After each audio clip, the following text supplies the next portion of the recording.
За үзэгчдээ бид 18 жил мэдрэлийн эмч хийсэн Батүлзийн эмчтэй уулзаад байна. Тэгээ өнөөдөр бол хөдөлгөөн хүний биед ямар ач холбогдолтой болох талаар нэвтрүүлэг хийж үзэгчдээ хүргэж байгаа. Тэгэхээр таны одоо энэ мэдрэлийн шинжилгээ ухааны салбарт яг хөдөлгөөн дутагдлын улмаас болж үүсэж байгаа ямар өвчнүүд байна?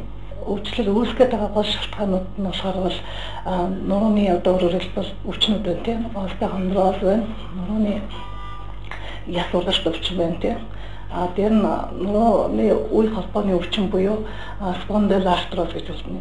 Мөн тэр нь бол өвдөгний үе болон шахаа үений яс ургалтууд орж байгаа байхгүй юу? Тэр одоо энэ спондилоартроз буюу энэ нурууны үе холбоосны өрөвслөл, остеоартроз буюу яс ургалт гэдэг нь ч бол маш их өвдөлттэй, хүндээ их зовиртой гэдэг шүү дээ, тийм ээ.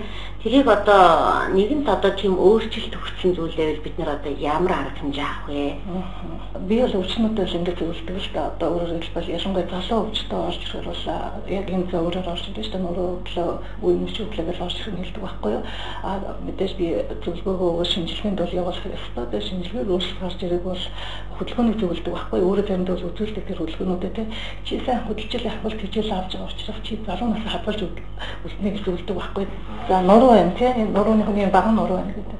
Тэгээ нурууны засаг бол тийсэг би зөвлөгийг бол байх хэрэгтэй тийм. Энэ хоёр нурууг нь хооронд нь заглаж өгч юм гэсэн үг шүү дээ.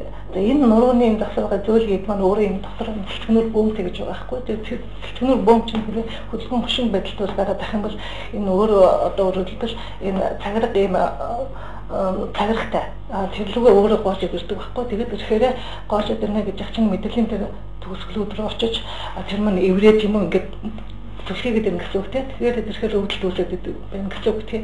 Энэ маань бид нар хөдөлгөөнгөө удаан хугацаар хөшин байдалтай байдаг. Өөрөөр хэлбэл өглөө 8 цагаас хөвчлэн зарим 8 цаг уу 12 цаг хөдөлгөөн хийж штэ. Нэгэн хэршмэл байдал булчингээ ямар ч дасгалгүй байдалд байлгаад байна. Дээр нь булчин маш их хөшин байдлууд тэжээлгүй болоод ирж байгаа байхгүй тийм.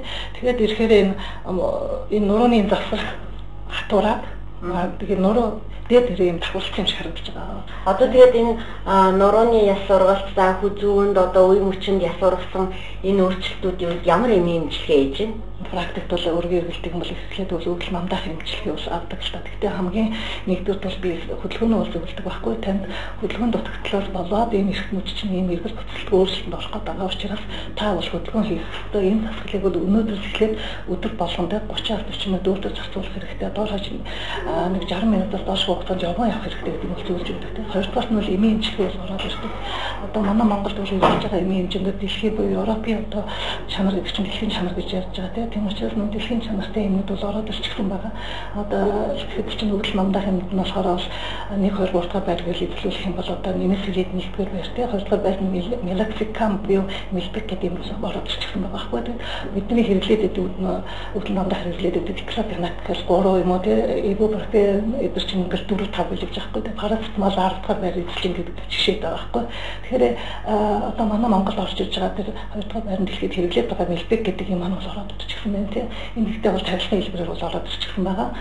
Хэрвээ маш их өвдөлттэй хүн өвдөлттэй булчиг чангалтай байх юм бол одоо эмийн эмчилгээ нь болохоор эхлээд өвдөл мандаа булчин сулруулах юм бол заавал авах шаардлагатай бол байдгийг.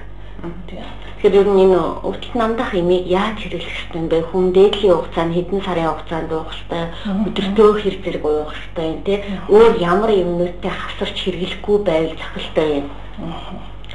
За өвдөл намдах эмийг бол яг эмчийн заавар болж хэрэглэх ёстой. Одоо эмчийн заавар 1-3 хоног бол 7 хоног юм уу тий уухад харилцаараа хөвгдөг юм шиг зохицуулж өгөн тий.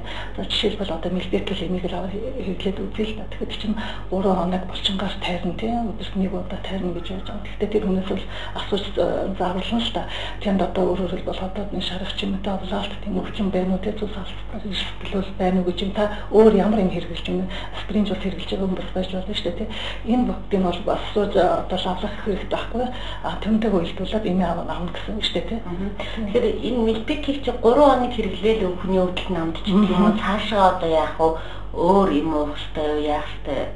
Ерөнхийдөө бол практикт бол 3 хоног хэрэглээд тэгээд өвдөл намдаад ирэхээр цаашаа зэрэндээ уух хэлбэрт бол оролцож болно гэсэн үг тий. Тийм тэгээд босоод юмдаг бол халуун гэсэн үг л тий. За баярлалаа танд ажлын амжилт хүсье. Баярлалаа.